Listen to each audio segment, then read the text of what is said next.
Hello बच्चों, welcome to class today. Class today में आपका स्वागत है। आज हम वन शॉट सीरीज में पढ़ेंगे बायो के चैप्टर कंट्रोल एंड कोऑर्डिनेशन। ये वन शॉट ही नहीं, ये श्योर शॉट भी है, क्योंकि वन शॉट में क्या होता है, शॉट आपने फायर किया, पता ना लगे नहीं लगे, लेकिन श्योर शॉट में शॉट निशाने पे लगना ही लगना है, मतलब सारे क्वेश्चन आपके हल होने ही होने हैं, ये अगर आपने लेक्चर देख लिया तो। ठीक है, इस लेक्चर के बाद हर बच्चे में इतना कॉन्फिडेंस आ जाएगा कि खुद ही बोलेगा एक भी क्वेश्चन अब छूटेगा नहीं, वो भी पुष्पा स्टाइल में। ठीक है, एक भी क्वेश्चन छूटेगा नहीं। चलिए स्टार्ट करते हैं कंट्रोल एंड कोऑर्डिनेशन। तो कंट्रोल एंड कोऑर्डिनेशन को जो है ना, इस चैप्टर पढ़ने से पहले थोड़ा सा कुछ चीज़ें जो है, कुछ एनालॉजी बता देता हूँ, जिससे क्या होगा कि ईजी हो जाएगा समझना। ठीक है, कंट्रोल का मतलब क्या होता है, मैनेजिंग एक्टिविटीज, राइट। आपका ऑर्डर फॉलो हो तो आप कंट्रोल में, आपने कोई डिसीजन लिया, अगर वो इम्प्लीमेंट हो रहा है तो आप कंट्रोल में, नहीं हो रहा है, पता चला आपने किसी को बोला, उसने आपकी बात मानी ही नहीं है। पीएन स्कूल में पता चला कि बोला कि घंटी लगा, वो लगा ही नहीं रहा है, तो आप कंट्रोल में नहीं है, राइट। और कोऑर्डिनेशन का मतलब क्या है कि तालमेल, जैसे अलग अलग डिपार्टमेंट है उनके बीच तालमेल, बॉडी की बात करें तो अलग अलग बॉडी पार्ट्स है, ऑर्गन्स हैं, उनके बीच तालमेल होना चाहिए, राइट।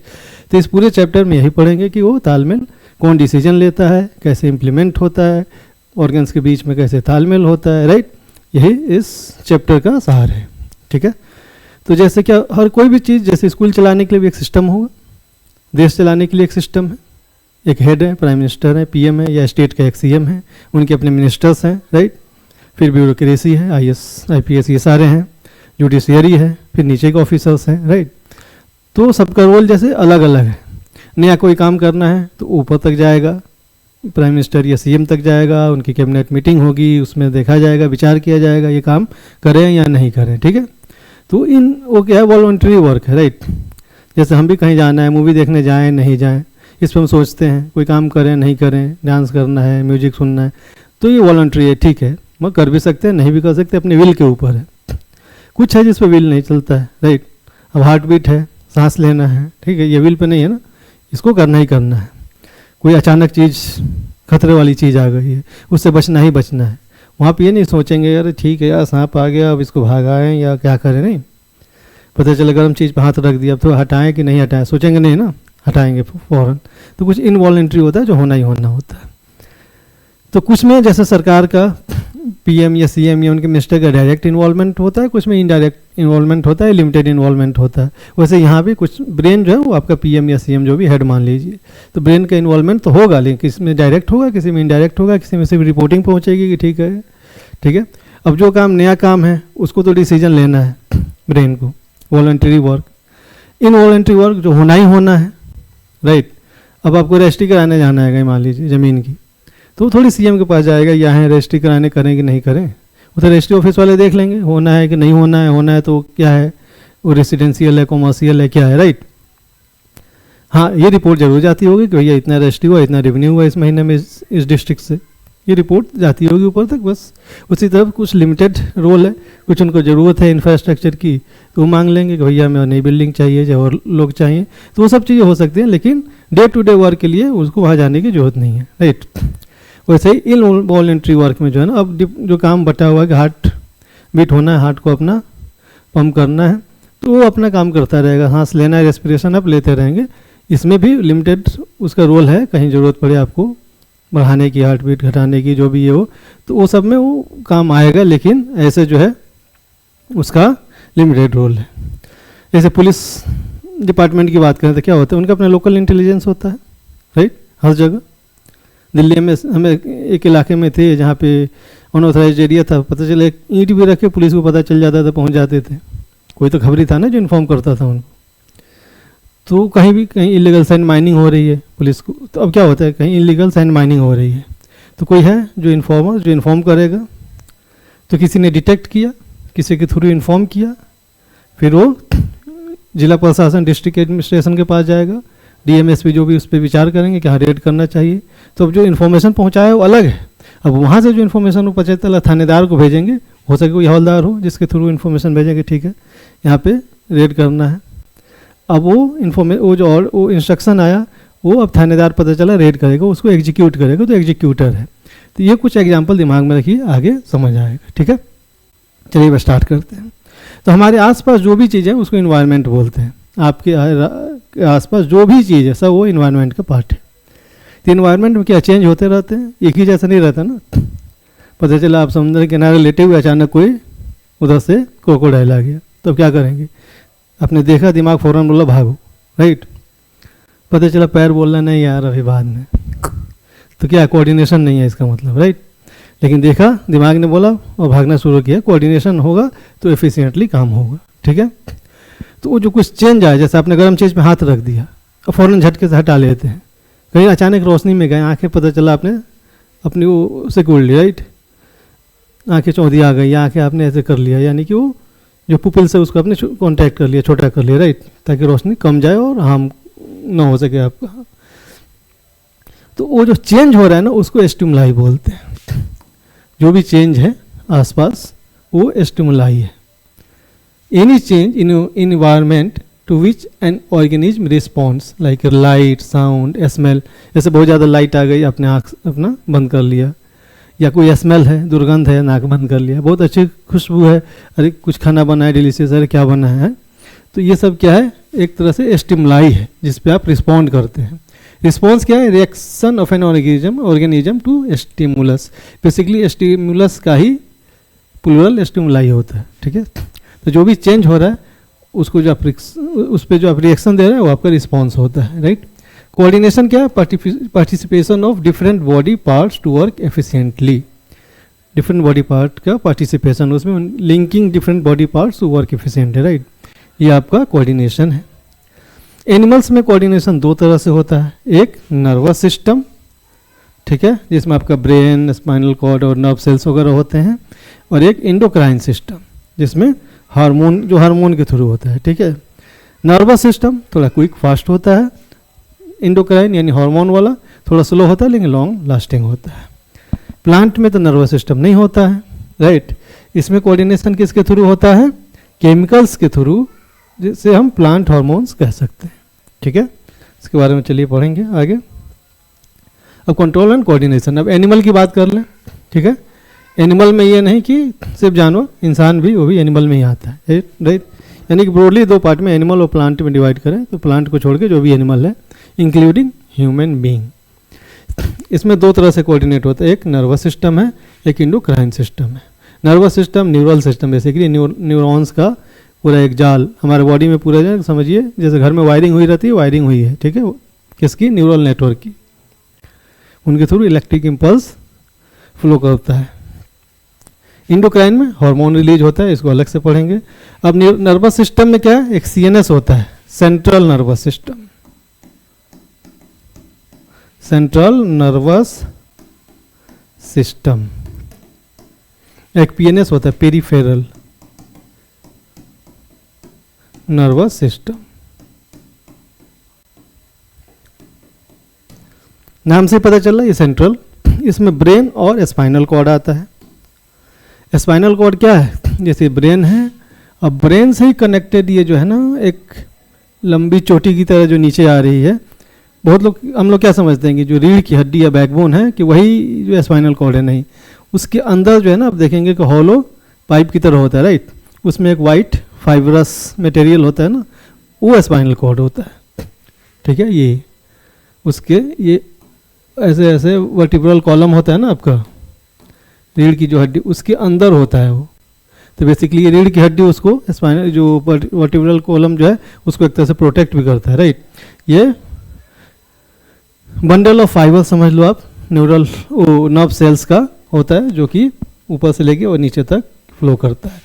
तो ये दोनों मिलके ब्रेन और स्पाइनल कॉर्ड ये आपका सेंट्रल नर्वस सिस्टम सीएनएस बनाते हैं। अब फिर ब्रेन से भी कुछ उसके ब्रांचेज निकलते हैं और स्पाइनल कॉर्ड से भी ये जो निकलते हैं, जो डिफरेंट बॉडी पार्ट्स में जाते हैं, ये नर्व सेल्स, इसको पीएनएस, पेरिफेरल नर्वस सिस्टम बोलते हैं। यानी जो इंस्ट्रक्शन भेजना है या जो इधर से आता है, जो इन्फॉर्मेशन इधर से आता है वो पीएनएस के थ्रू कलेक्ट होता है, राइट। इसमें क्रैनियल नर्व्स ये आपका ब्रेन से आता है और स्पाइनल नर्व्स आपका स्पाइनल कॉर्ड से आता है, ठीक है। प्लांट के बारे में अलग से पढ़ेंगे। प्लांट, इसमें केमिकल कोऑर्डिनेशन होता है, इसको प्लांट फाइटो हार्मोन्स या प्लांट हार्मोन्स बोल सकते हैं। तो बेसिकली होता क्या है, एक तो स्टिमुलाई हो गया, जो भी चेंज हो रहा है आपके आसपास, राइट, वो जिस पे आप रिएक्ट कर रहे हैं, चाहे वो लाइट हो ज़्यादा, कोई साउंड हो, कोई स्मेल हो, कोई टेस्ट हो, राइट, या कोई अचानक कुछ खतरे वाली चीज़ आ गई, कुछ गर्म चीज़ है, कुछ ठंडा चीज़ है, जो भी जिस पे आप रिएक्ट कर रहे हैं, जो भी आपके आसपास चेंज हो रहा है, वो आपका स्टिमुलाई है. Any change in environment that produces response in organism, light, sound, smell, touch, temperature etcetera, right. Receptor क्या होता है?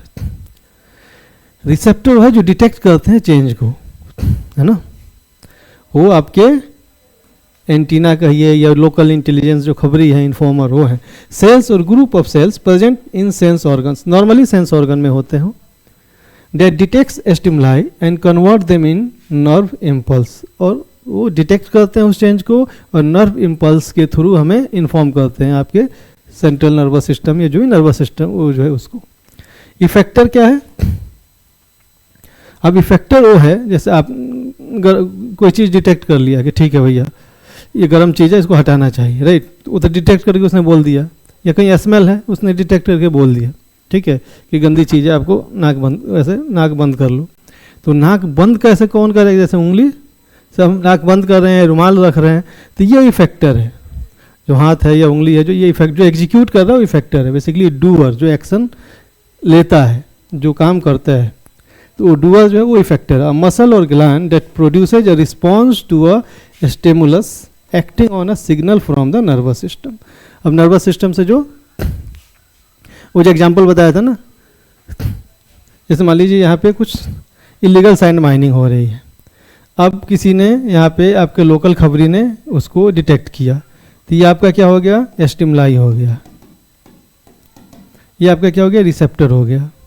इसने कुछ खबर भिजवाया किसी से, वो जो खबर लेके जा रहा है वो सेंसरी न्यूरॉन है. फिर यहाँ पे जिला प्रशासन के पास गया जो कि सेंट्रल नर्वस सिस्टम के पास है, एसपीडीएम जो भी हैं, ठीक है. और ये रिले न्यूरॉन उनका जो है ये सीएनएस का पार्ट है बेसिकली. और ये जो अब वहाँ से उन्होंने एक हवलदार को भेजा कि जाओ थानेदार को बोलो कि रेड करना है. तो ये मोटर न्यूरॉन जो वो जो हवलदार है वो मोटर न्यूरॉन है. और यहाँ पे जो है ना रेड जो करेगा वो इफेक्टर है, वो आपका मसल है, राइट. जो थानेदार है वो इफेक्टर है. तो इफेक्टर जो इंस्ट्रक्शन को कैरी आउट एग्जीक्यूट करता है वो है, ठीक है. तो एक स्टिमुलाई जो चेंज हो गया, एक रिसेप्टर जो डिटेक्ट करता है, पता लगाता है, राइट. ये भी क्या है? बेसिकली आपके सेंसरी न्यूरॉन ही है और ये सेंसरी सेल्स ही हैं. और वो cells groups of cells normally sense organ में प्रेजेंट होते हैं, ठीक है. रिसेप्टर के बारे में आगे हम पढ़ेंगे डिटेल, वो 4-5 तरह के रिसेप्टर जो आपके बुक में दिया हुआ है, राइट. और फिर उसके बाद में वो नर्वस सिस्टम को जाता है, फिर इंस्ट्रक्शन आता है, उस इंस्ट्रक्शन को एग्जीक्यूट कौन करता है? इफेक्टर. वो नॉर्मली मसल या कोई ग्लैंड है जो उस इंस्ट्रक्शन को एग्जीक्यूट करता है. Produces response to the stimulus acting on a signal from nervous system. वो रिसेप्टर और आ गया जैसे ऑर्गन, रिसेप्टर, स्टिमुलाई. आइज में कौन सा होता है? Photo receptor. जहाँ भी फोटो आया है मतलब लाइट से रिलेटेड है, राइट. फोटोन से फोटो है, फोटोन से फोटो है, तो फोटो जहाँ भी आ जाए लाइट है, तो लाइट रिसेप्टर ये. और स्टिमुलाई कौन सा? लाइट है. तो कहीं लाइट कम ज़्यादा हो कौन डिटेक्ट करेगा? फोटो रिसेप्टर करेगा. और ऑर्गन आइज है, फोटो रिसेप्टर कहाँ है? आइज में है. वैसे ही फोनो, जहाँ भी फोनो आए, फोनो इसका मतलब साउंड से रिलेटेड है, ठीक है. तो साउंड से रिलेटेड जो भी होगा वो बैलेंस का भी काम आता है. ईयर जो है वो बैलेंस में भी आप पढ़ेंगे, वो जो है बैलेंस में भी काम आता है. लेकिन मेनली जैसे साउंड है आपका, तो ये फोनो रिसेप्टर कहाँ होते हैं? ईयर्स में होते हैं, ठीक है. स्किन में 2 तरह के रिसेप्टर होते हैं, एक तो थर्मो जो टच या टेम्परेचर को, और एक होता है ये जो पेन को डिटेक्ट करता है. तो ये मेनली आपका यही है, थर्मो रिसेप्टर जो पढ़ना है, टच या टेम्परेचर वाला. ये कहाँ होता है? स्किन में होता है. टच पता चलता है, टेम्परेचर ठंडा गर्म जो भी है वो स्किन के थ्रू पता चलता है. तो थर्मो रिसेप्टर स्किन में. ऑल फैक्ट्री जहाँ भी आई, केमिस्ट्री में भी आप पढ़े होंगे, ऑल फैक्ट्री मतलब ये स्मेल से रिलेटेड है, राइट. तो ये कहाँ होगा? नोज में होगा. तो रिसेप्टर कौन सा है? All factory. स्टिमुलाई कौन सा है? स्मेल. किस ऑर्गन में पाया जाता है? नोज में. गस्टेटरी ये टेस्ट से रिलेटेड है, ठीक है. टेस्ट, तो स्टिमुलाई टेस्ट है, रिसेप्टर गस्टेटरी रिसेप्टर्स है वो कहाँ पाया जाता है, टंग में पाया जाता है। तो मेनली ये सेंस ऑर्गन में ही आपके रिसेप्टर्स होते हैं। ये जब कोई भी स्टिमुलस को या स्टिमुलाई को, एक से ज़्यादा को स्टिमुलाई, एक को स्टिमुलस को जब डिटेक्ट करते हैं तो सिग्नल भेजते हैं। वो कैसे भेजते हैं, इलेक्ट्रिक इम्पल्स के रूप में आगे जो है सिग्नल भेजते हैं आपके नर्वस सिस्टम को। नर्वस सिस्टम उसको देख करके आगे इंस्ट्रक्शन देता है कि क्या करना है, किसको, इफेक्टर को, इफेक्टर उसको एग्जीक्यूट करता है। Nervous system in animals, again animals मतलब इंक्लूडिंग ह्यूमन बीइंग। तो nervous system coordinates quick response through neurons. ठीक है, नर्वस सिस्टम क्या करता है, किसी कोई भी अपने स्टिमुलाई को के रिस्पॉन्स को जो है ना, वो क्विक रिस्पॉन्स कोऑर्डिनेट करता है किसके, न्यूरॉन्स के नेटवर्क के थ्रू, जो न्यूरॉन्स के थ्रू। न्यूरॉन्स, अब न्यूरॉन्स के बारे में डिटेल में पढ़ना है। ठीक है, बेसिकली जो ये पूरे बॉडी में जो हमने वायरिंग बताई ना, बताया वो वायरिंग क्या है, वो ये न्यूरॉन का ही एक नेटवर्क है पूरा। ठीक है, तो न्यूरॉन के थ्रू ही जो है वो आपका इम्पल्स ट्रांसमिट होता है। जो भी वो सिग्नल इम्पल्स के रूप में जो ट्रांसमिट होता है वो न्यूरॉन के थ्रू ही ट्रांसमिट होता है। ठीक है, न्यूरॉन्स बनाने को भी आता है, ड्रॉ करने को, लेबल करने को, तो प्रैक्टिस कर लीजिएगा। ठीक है, इस टाइप का कुछ रहता है, फिर इसमें ऐसे ऐसे ब्रांच टाइप निकला रहता है, एक्सटेंशन। ठीक है, एक को तो ऐसे लंबा कर दीजिए आप, ये, और फिर लास्ट में आके यहाँ पे आपके ऐसे ऐसे, यहाँ पे ऐसे ऐसे रहता है। ठीक है, तो ये जो एक तरह से दिख रहा है ना, ये हेड की तरह, टेल की तरह, ये लास्ट में जो आपकी रूट जड़ की तरह, राइट। तो ये जो है आप इसमें बेसिकली एक आपका ये न्यूक्लियस भी हो गया, ये सेल बॉडी है आपका, और ये जो बाहर निकले हुए डेंड्राइट्स हैं, डेंड्राइट्स। तो डेंड्राइट्स क्या है, ये बेसिकली आपके वो अगेन खबरी है। ठीक है, वो इन्फॉर्मेशन को के ताक में रहते हैं, कहीं इन्फॉर्मेशन मिले उसको लपक लेते हैं, सेल बॉडी को भेजते हैं, सेल बॉडी प्रोसेस करता है और इम्पल्स के रूप में आगे ट्रांसमिट करता है नेक्स्ट न्यूरॉन को अलोंग दिस एक्सन। ये एक्सन के ऊपर ये जो है ना बीच बीच में, ये आपका क्या है, माइलिन शीथ का, यानी फैटी लेयर होता है प्रोटेक्शन के लिए, और कोई इन्फॉर्मेशन लीक ना हो उसके लिए भी। तो ये क्या है, माइलिन शीथ, माइलिन शीथ का बना हुआ, ये जो ये ऐसे ऐसे दिख रहा है ना, ये एक्सन के ऊपर ये जो है। तो ये डेंड्राइट्स हो गया जो आपकी इन्फॉर्मेशन कलेक्ट करते हैं, सेल बॉडी को भेजते हैं, सेल बॉडी उसको प्रोसेस करता है, बेसिकली इम्पल्स जो है वो इलेक्ट्रिक इम्पल्स उसको में कन्वर्ट करता है और आगे ट्रांसमिट करता है। ठीक है, ट्रांसमिट करता है अलोंग द एक्सन। एक्सन के ऊपर क्या रहता है, माइलिन शीथ का एक तरह से प्रोटेक्शन होता है, फैटी लेयर होता है जो प्रोटेक्शन का काम करता है और इन्फॉर्मेशन लीक को भी रोकता है। फिर लास्ट में आपका क्या है, नर्व एंडिंग्स हैं। नर्व एंडिंग के पार्ट जो है ना, ये आपके ऐसे रहते हैं, इनमें केमिकल होता है। अब आगे पढ़ेंगे क्या होता है ना, अब ये न्यूरॉन दूसरा न्यूरॉन कनेक्टेड नहीं होता, उनके बीच में कुछ गैप होता है, काफ़ी माइक्रोस्कोपिक गैप होता है। तो वायरिंग में अगर कनेक्ट ना हो, एक वायर दूसरे वायर के बीच में अगर गैप हो, तब तो करंट पास नहीं होगा। तो यहाँ भी इलेक्ट्रिक इम्पल्स जो जा रहा है तो आगे पास नहीं होगा। फिर वो पास कैसे होता है, बीच में तो गैप है, वो अभी आगे हम पढ़ेंगे। ठीक है, तो न्यूरॉन या इसी को नर्व सेल भी बोलते हैं। Structural and functional unit of nervous system. जैसे सेल जो है वो लाइफ का यूनिट ऑफ लाइफ कहा जाता है सेल को, वैसे ही न्यूरॉन जो है वो नर्वस सिस्टम का एक तरह से स्ट्रक्चरल एंड फंक्शनल यूनिट है। ठीक है, लॉन्गेस्ट सेल इन बॉडी, ये बॉडी में सबसे लॉन्गेस्ट सेल होते हैं, लॉन्ग पतला सा है ना, वो इतने बड़े 1-1 मीटर तक के लगभग जो है ये हो सकते हैं। ठीक है, तो लॉन्गेस्ट सेल इन बॉडी है। Carry message in form of electric impulse, electric impulse के रूप में ये सिग्नल को कैरी करते हैं। ठीक है, मैसेज को कैरी करते हैं। स्ट्रक्चर ऑफ न्यूरॉन बता ही दिया, ये डेंड्राइट्स हैं। Branched extension of neurons which collect information and passed it to cell body for further processing. In short बोलना हो तो कलेक्ट सिग्नल्स या कलेक्ट इंफॉर्मेशन, है ना। सेल बॉडी, इसको साइटोन भी बोलते हैं, CYTON साइटोन। ये क्या करते हैं, process the signal received from dendrites. Dendrites से जो इंफॉर्मेशन मिला उसको प्रोसेस करता है and transmit this impulses further along action, उस एक्शन के अलोंग फर्दर आगे ट्रांसमिट करता है।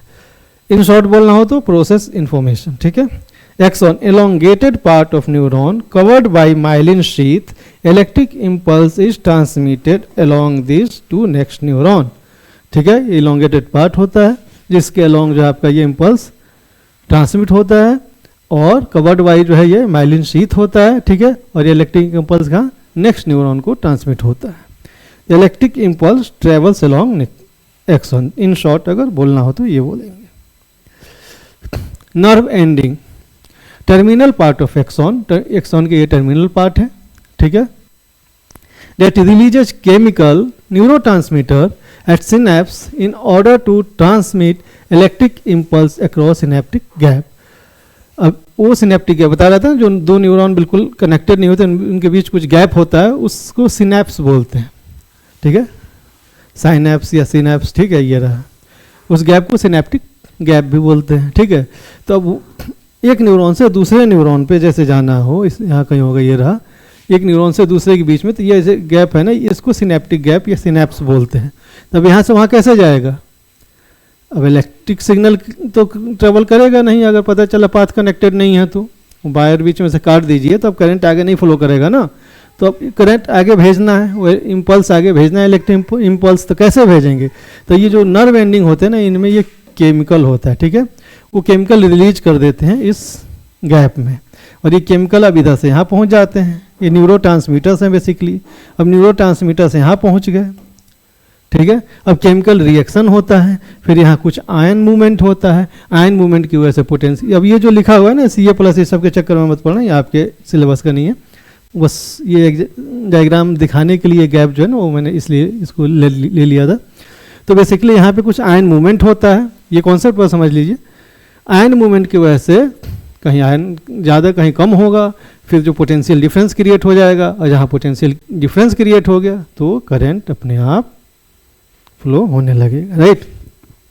तो फिर इसमें सिमिलर इम्पल्स जनरेट हो जाता है। इधर से जा रहा था, यहाँ केमिकल रिलीज किया, केमिकल इधर आया, आयन मूवमेंट हुआ, जिसकी वजह से पोटेंशियल डिफरेंस, और फिर इम्पल्स, सिमिलर इम्पल्स जनरेट हो जाता है। तो वही बोल रहा है यहाँ पे। Nerve ending, terminal part of axon that releases chemical neurotransmitter at synapse in order to transmit electric impulse across synaptic gap, ठीक है। In short, release chemical to transmit impulse across synaptic gap. Synapse क्या होता है? The gap between two neurons where neurotransmitters carry signal across synaptic gap. In short बोलना हो तो microscopic gap between two neurons, ठीक है। अब सिनेप्स के बारे में डिटेल में पढ़ लेते हैं। Microscopic gap between two neurons, electric impulse is transmitted from one neuron to another via the synapse. तो इलेक्ट्रिक इम्पल्स जो है एक न्यूरॉन से दूसरे न्यूरॉन पे इसी के वाया सिनेप्स, ये जो गैप है इसी के, इससे होकर के ही ट्रांसमिट होता है।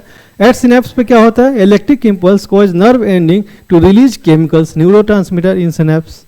तो यहाँ पे क्या होता है? अब ये नर्व एंडिंग केमिकल जो है रिलीज करता है सिनेप्स में। This chemicals cross the gap and reach dendritic tip of next neuron. अगर न्यूरॉन के वो डेंड्राइट्स इसको केमिकल को रिसीव करेंगे ना, तो dendritic tip of next neuron where similar impulse is generated. कैसे जनरेट होता है? बिकॉज ऑफ आयन मूवमेंट, है ना, because of chemical reaction ion generated, and because of ion movement impulse is generated, ठीक है। Potential difference is generated and because of potential difference electric impulse is generated. अब types of neuron, एक है sensory neuron, transmit impulse from receptor to CNS। वो बताया था ना, ये सैंड माइनिंग हो रहा है, ये आपका रिसेप्टर है जिसने आपके जो खबरी, जिसने ये इन्फॉर्मर जिसने वो देखा, डिटेक्ट किया, फिर उसने वो आपके पास इंफॉर्मेशन भेजता है किसी के थ्रू। ये जो इंफॉर्मेशन लेके आता है ये सेंसरी न्यूरॉन होता है। Transmit impulse from receptor to CNS, ये सेंट्रल नर्वस सिस्टम का पार्ट। सेंट्रल नर्वस सिस्टम में क्या होता है? ब्रेन और स्पाइनल कॉर्ड दोनों। तो ये जाके स्पाइनल कॉर्ड के पास यहाँ पे होता है, ये बेसिकली स्पाइनल कॉर्ड और ब्रेन दोनों, चूँकि यहाँ से फिर ब्रेन को भी आगे जाता है इन्फॉर्मेशन, मैसेज टू ब्रेन, ठीक है। बेसिकली ऐसे देखो आप, ये वर्टिकुलर कॉलम ऐसे है, यहाँ पे बीच से कहीं कट के उसका ये पार्ट दिखा रहा है ना, तो वो आगे ब्रेन है, तो वहाँ से ही आपका दिखा रहा है। तो ये आपका सेंसरी न्यूरॉन हो गया। दूसरा क्या है? Motor neuron, transmit impulse from CNS to effector. अब CNS से जो एक हवलदार जो इन्फॉर्मेशन लेके आएगा थानेदार तक, ये जो हवलदार है ये मोटर न्यूरॉन है। Transmit impulse from CNS to effector, यानी कि सेंट्रल नर्वस सिस्टम से जो एग्जीक्यूट करने वाला है इफेक्टर है उसके पास लेके जो आता है वो मोटर न्यूरॉन होता है। अब relay neuron connect sensory and motor neuron, sensory neuron और मोटर न्यूरॉन को ही कनेक्ट करता है। ये बेसिकली सीएनएस का पार्ट है, सेंट्रल नर्वस सिस्टम और ब्रेन और स्पाइनल कॉर्ड का। ये है स्पाइनल कॉर्ड में, क्योंकि ये क्या इमरजेंसी चीज़ है। अब समझो कहीं पे मान लो दंगा हुआ किसी ज़िले में, अब पता चला कि वो एसपीडीएम जो है वो सीएम को इन्फॉर्म करें, मिनिस्टर बैठे हैं, डिसीजन हो, जब तक तो पता चला शहर जल गया, गांव जल गया। तो इसमें क्या होना चाहिए, लोकल डिसीजन मेकिंग होनी चाहिए ना, कि डीएम एसपी जो है अपना लोकल पुलिस फोर्स वहाँ भेजे फ़ौरन कि जाओ उसको रोको।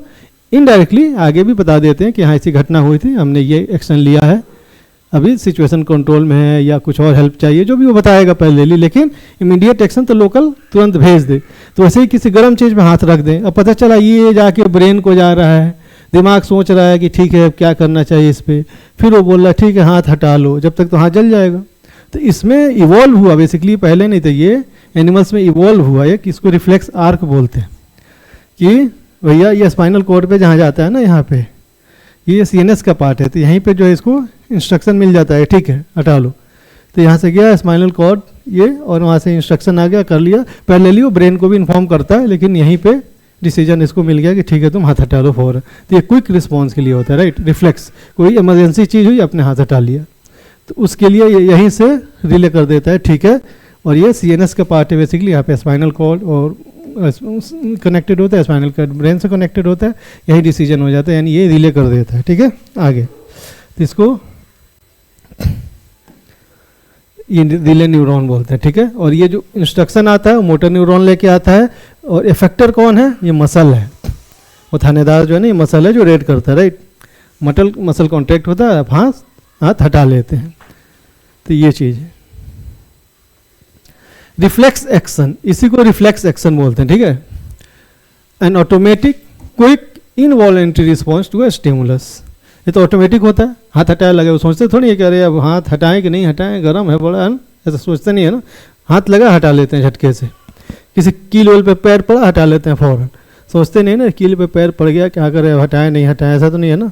तो ऑटोमेटिक है और क्विक है और इनवॉलेंट्री है, ये नहीं कि इसमें सोच विचार करना है, नहीं, सोच विचार इसमें इनवॉलेंट्री में सोच विचार इन्वॉल्व नहीं होता है, थिंकिंग इन्वॉल्व नहीं है, ब्रेन इनडायरेक्टली इन्वॉल्व है, उसको इन्फॉर्मेशन दे दी जाती है, वरना ब्रेन का भी लिमिटेड रोल है, रिस्पॉन्स टू स्टिमुलस। हाँ सीएनएस है। Removing example, removing hand from hot object. Reflex arc क्या है, pathway followed by nerve impulse in reflex action, ये जो पाथवे है ना, यहाँ से गया और ऐसे हो करके यहाँ तक आया, ये बेसिकली आपका यहाँ से ये आपका रिफ्लेक्स आर्क है। बेसिकली स्टिमुलाई को तो हटाई दी, यहीं से रखिए, स्टिमुलाई तो एक्सटर्नल चीज़ हो गया ना, तो आर्क जो है आपके बॉडी में जो पाथ फॉलो हो रहा है ये आपका आर्क है। तो यहाँ से receptor, sensory neuron, relay neuron spinal cord में, मोटर न्यूरॉन एंड इफेक्टर। हाँ, जब वो कोऑर्डिनेशन पाथ पूछेगा उसमें स्टिमुलाई आएगा, अगर रिफ्लेक्स आर्क पूछे तो रिसेप्टर से आप लिख सकते हैं, ठीक है। ये भी लिख देंगे तो कोई गलत नहीं होगा, बट जो आर्क है ना बेसिकली ये बॉडी के अंदर का, तो इतना तक ही है, ठीक है। Helps protect the body from sudden harm, अचानक कोई हार्म हो जाए, कोई चीज़ हो जाए, कोई अचानक घटना घटित हो जाए तो उससे हार्म ना हो, उससे आपको ये प्रोटेक्ट करता है रिफ्लेक्स आर्क जो है। जो न्यूरोमस्कुलर जंक्शन, अब न्यूरोमस्कुलर जंक्शन क्या, जो इंस्ट्रक्शन आता है मसल को, ये जो भी, तो ये यहाँ पे आके चिपके होते हैं ना उसके जो एंड पॉइंट्स हैं, राइट। ये न्यूरॉन और मसल के बीच का जो जंक्शन है उसको न्यूरोमस्कुलर जंक्शन बोलते हैं, ठीक है। The neuromuscular junction is the point where motor neuron communicates with muscle fiber transmitting signals that trigger muscle contraction। क्या हुआ, अब ये क्या, अब ये जो मोटर न्यूरॉन आया इफेक्टर के पास, तो ये मोटर न्यूरॉन इफेक्टर के कनेक्ट होगा ना, तभी तो इन्फॉर्मेशन इसको पास करेगा। तो जहाँ कनेक्ट होता है ये neuron, motor neuron basically muscle से, तो उसको न्यूरोमस्कुलर, ये न्यूरॉन है ये मसल है, तो न्यूरोमस्कुलर जंक्शन NMJ है ना, NMJ न्यूरोमस्कुलर जंक्शन, ये वहाँ पे वो जंक्शन है जहाँ पे न्यूरॉन या मोटर न्यूरॉन मसल के साथ कनेक्ट होता है, right. Neuromuscular junction is the point where a motor neuron communicates with muscle fibre transmitting signals that trigger muscle contraction. तो उधर से जो इन्फॉर्मेशन आया है, जो इंस्ट्रक्शन आया है वो कि चलो हाथ हटा लो, तो कैसे ट्रांसफ़र करेगा ये जो मोटर न्यूरॉन जो इंस्ट्रक्शन लेके आ रहा है मसल को, तो कैसे ट्रांसमिट करेगा? कहीं ना कहीं कॉन्टैक्ट होगा तभी तो इन्फॉर्मेशन उसको ट्रांसमिट करेगा ना, वो कम्युनिकेट करेगा कि भैया तुम, हाँ बोला गया कि हाथ हटा लो, हाथ हटाने को, तो मसल फिर कॉन्टैक्ट होगा, जो भी अकॉर्डिंगली एक्शन लेना होगा लेगा। तो ये जो जंक्शन होता है उसी को न्यूरोमस्कुलर जंक्शन बोलते हैं। अब coordination pathway, normal coordination pathway जो है वो क्या है? refers to the sequence of steps through which the body detects stimuli, process information and responds appropriately accordingly। तो इसमें क्या है? स्टिमुलस उसको रिसेप्टर डिटेक्ट करता है, सेंसरी न्यूरॉन ले जाता है आपके, अब इसमें स्पाइनल कॉर्ड या ब्रेन कोई भी हो सकता है, रिफ्लेक्स आर्क में तो स्पाइनल कॉर्ड है, लेकिन नॉर्मल केस में तो स्पाइनल कॉर्ड ब्रेन कुछ भी हो सकता है। ये नॉर्मल कोऑर्डिनेशन पाथवे की बात कर रहे हैं, जनरल कोऑर्डिनेशन पाथवे। वो रिफ्लेक्स आर्क जो था वो इमरजेंसी वाला था, ये नॉर्मल है। इमरजेंसी वाले में तो स्पाइनल कॉर्ड तक ही जाता है, ये भी बेसिकली सीएनएस बोलते हैं। और नॉर्मल केस में तो ब्रेन तक जाने की जरूरत होगा तो ब्रेन तक जाएगा, स्पाइनल कॉर्ड तक जाने की जरूरत होगी तो स्पाइनल कॉर्ड तक जाएगा, फिर आगे मोटर न्यूरॉन, फिर मोटर न्यूरॉन इफेक्टर यानी मसल या ग्लैंड तक जाता है। ठीक है, जो ये स्टेप्स हैं उनको अगर लिखना हो तो कैसे लिखेंगे? सबसे पहले स्टिमुलस डिटेक्शन होता है, sensory receptors like skin, eyes etcetera detect external और इंटरनल स्टिमुलाई, वो स्टिमुलाई एक्सटर्नल या इंटरनल दोनों हो सकते हैं। ठीक है, सिग्नल ट्रांसमिशन। ठीक है, अब क्या होता है? वो जब डिटेक्ट हो गया तो सेंसरी न्यूरॉन से वो आगे sensory neuron carry the signal to the central nervous system, CNS तक वो ले जाते हैं। सीएनएस में क्या होता है? स्पाइनल कॉर्ड ब्रेन दोनों होता है। फिर processing and integration, the brain और spinal cord interpret the signal and decide the response. फिर स्पाइनल कॉर्ड या ब्रेन जो भी उसको प्रोसेस करते हैं, फिर डिसाइड करते हैं क्या रिस्पॉन्स होना चाहिए। फिर रिस्पॉन्स सिग्नल क्या होता है? वो motor neuron carry the response signal from CNS to effector. अब इफेक्टर एक्शन क्या होता है? इफेक्टर मसल या gland perform the response, movement, secretion, contraction जो भी होगा, अब ये वो करेगा अकॉर्डिंगली जो है। ठीक है, हाँ। वॉलेंट्री एक्शन, इनवॉलेंट्री एक्शन और रिफ्लेक्स एक्शन। वॉलेंट्री एक्शन तो वो है कि भैया जिस पे आपका कंट्रोल है, कंट्रोल बाय विल, कि चलो यार मूवी देखने चलते हैं, ये आपके ऊपर है, चाहे तो जाएं चाहे तो नहीं जाएं, है ना। डांस करते हैं, म्यूजिक सुनते हैं, है ना, तो ये आपके कंट्रोल पे है कि चाहे तो करें नहीं करें। इसमें थिंकिंग इन्वॉल्व होता है। आप सोचते हैं मूवी देखने जाना है तो जाएं, अकेले जाएं, किसके साथ जाएं, कौन सा शो देखें, जाएंगे कैसे, आएंगे कैसे, बस से जाएंगे, ऑटो से जाएंगे, बाइक से जाएंगे, आएंगे कब तक आएंगे, हॉस्टल में रहते हैं तो ये शो में लेट हो जाएगा, गेट बंद हो जाएगा, खाना मेस बंद हो चुका रहेगा, नहीं, ये जो भी आप सोचना है इसमें थिंकिंग इन्वॉल्व होगी। और जहाँ थिंकिंग इन्वॉल्व होगी तो ब्रेन भी इन्वॉल्व होगा, राइट। एग्जाम्पल आपका वॉकिंग, राइटिंग, डांसिंग एटसेट्रा, ये एग्जाम्पल है। वॉलेंट्री एक्शन क्या है? नॉट कंट्रोल्ड बाय विल, या आपके विल या इच्छा से कंट्रोल नहीं होता है। ठीक है, वो इनवॉलेंट्री है। थिंकिंग नॉट इन्वॉल्व, यहाँ पे सोच विचार नहीं होता है, ब्रेन इन्वॉल्व होता है। ठीक है, हार्ट बीट है, डाइजेशन है। अब हार्ट बीट थोड़ी, हार्ट थोड़ी सोचेगा यार चलो अब धड़के कि नहीं धड़के, चलो यार बहुत धड़क लिया, थोड़ा आराम कर लेते, नहीं ना। तो इसको धड़कना है तो धड़कना है, हार्ट बीट अपना चलता रहता है, इनवॉलेंट्री है, इस पर हमारा कंट्रोल नहीं है, चलो रुक जाओ यार थोड़ी देर, ऐसा नहीं है ना, ये हमारा कंट्रोल नहीं है। नॉट कंट्रोल्ड बाय विल, सोच विचार इसमें इन्वॉल्व नहीं है कि भैया धड़के कि नहीं धड़के, ऐसा नहीं, धड़कना है तो धड़कना है। ब्रेन इन्वॉल्व होता है, लिमिटेड इन्वॉल्वमेंट है। ठीक है, ये है डाइजेशन है, ये जो भी है। अब रिफ्लेक्स एक्शन ही वो इमरजेंसी वाला, गर्म चीज़ पे हाथ पड़ गया, किल पे पैर पड़ गया, कोई अचानक जानवर, कोई सांप, कोई टाइप कुछ आ गया, जो भी इस टाइप की चीज़ें हैं, तो नॉट कंट्रोल, ये भी कोई विल नहीं है, जो है सोचे कि नहीं ठीक है यार हाथ आग पे पड़ गया तो क्या हटाएंगे नहीं, ऐसा नहीं है ना। तो ये नॉट कंट्रोल्ड बाय विल है। थिंकिंग, यहाँ भी सोच विचार नहीं होता है कि हटाएं कि नहीं हटाएं, नहीं। ब्रेन डायरेक्टली नॉट इन्वॉल्व, ये स्पाइनल कॉर्ड से ही डिसीजन हो जाता है, रिफ्लेक्स वाला। इमरजेंसी केस है ना, जहाँ भी वो जा करके कनेक्ट होता है सीएनएस से, वहीं पे लोकली डिसीजन हो जाता है, और इनडायरेक्टली फिर आगे जो है इन्फॉर्मेशन ब्रेन तक पहुँचता है, क्योंकि वो तो पता रहना चाहिए ना क्या हुआ है।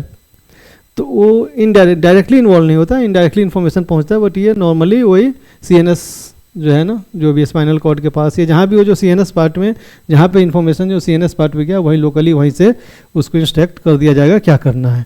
So withdrawing of hand from hot object, ये क्या हो गया, स्पाइनल कॉर्ड तक आया और यहीं से इंस्ट्रक्शन मिल गया हाथ हटा लो, पहले लिए आगे ब्रेन तक बता दिया कि ऐसा हुआ था, हमने हटा लिया ना।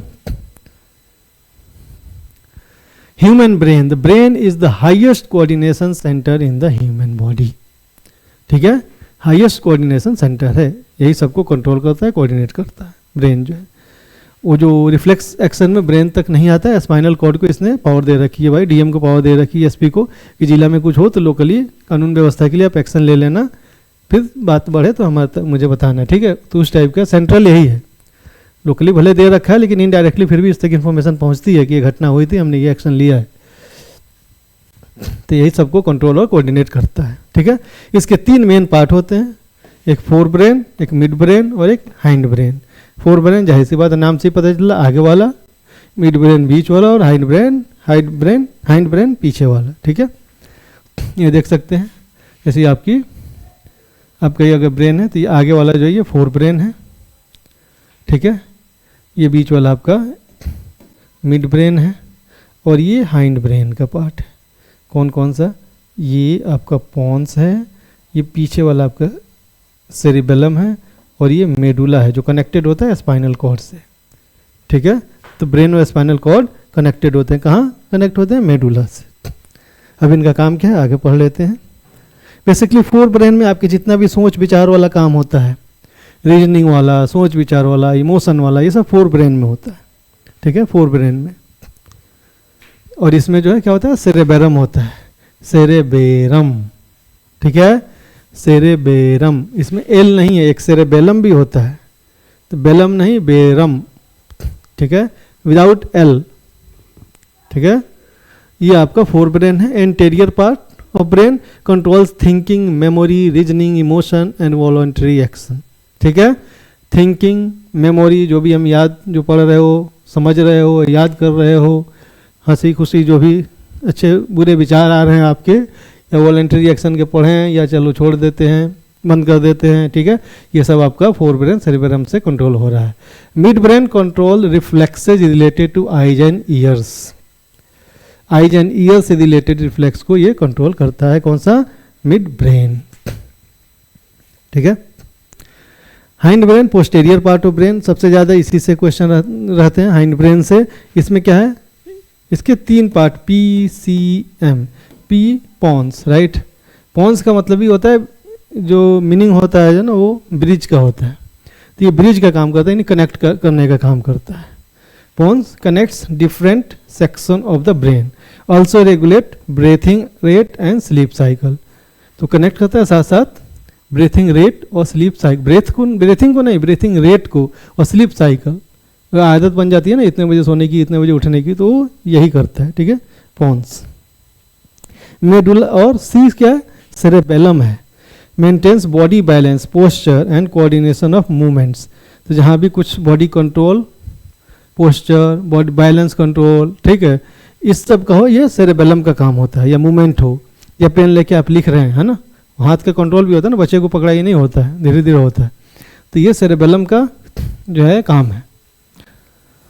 फिर एम से मेडुला ओब्लोंगाटा, मेडुला ओब्लोंगाटा, है ना, एक जिम्बाब्वे का प्लेयर था ओलांगा, हेनरी ओलांगा, है ना, तो वैसे ये मेडुला ओब्लोंगाटा, ये क्या करता है, इनवॉलंटरी एक्शन, जैसे heart beat, respiration, blood pressure, salivation, right, saliva जो है ना वो, एंड वोमिटिंग पे भी बहुत बार आता है ना, तो मेडुला ओब्लोंगाटा जो है ये आपके ये सारी चीज़ें कंट्रोल करता है। इनवॉलंटरी एक्शन जैसे कि heart beat, respiration, blood pressure, vomiting, salivation, ये सब जो है ना कंट्रोल करता है।